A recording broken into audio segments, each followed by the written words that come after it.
Presidential candidate of Labour Party Peter Obi is touring the United States ahead of the 2023 presidential election. Nigerians vote on February 25th to choose a new leader. Obi, a former state governor, is running against a former Vice President Atiku Abubakar from the main opposition People's Democratic Party and Nigeria's current Vice President Yemi Osinbajo from the ruling All People's Congress. VOA correspondent and host of Straight Talk Africa, Hedy Adams, caught up with Obi via Skype and asked him how he is countering the APC and the PDP, which are more established parties with veteran candidates. We have moved from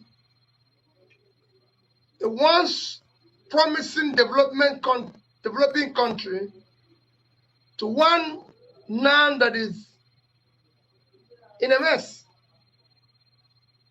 We now have the highest number of people living in poverty in the world as a nation. We now have the highest out of school children in the world. We now have the highest infant mortality, even higher than India, that is 1.4 billion. We now have the highest drug prevalence among youths. We have the highest unemployment. It is the two parties you mentioned that brought us here.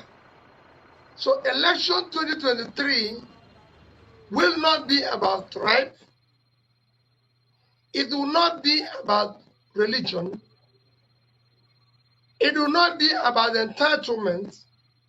It will not be about connection or any form of those primordial biases.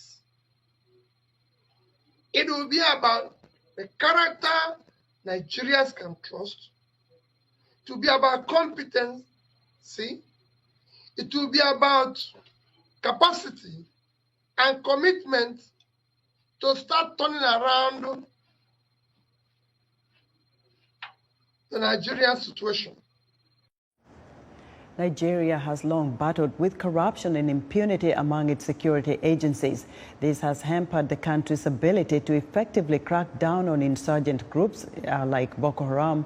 Obi told VOA the best way to fight corruption among Nigeria's security agencies is to hold the country's top leadership accountable.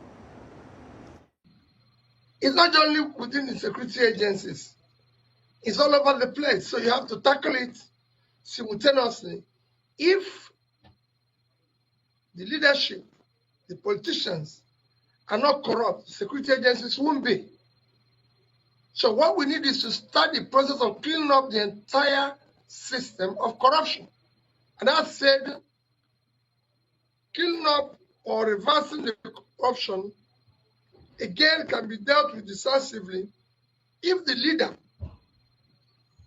is not himself corrupt, members of his family and those around him are not. You reduce it by 70%. Because you'll be able, when you lead transparently, others will follow. And corruption must now be dealt with in Nigeria.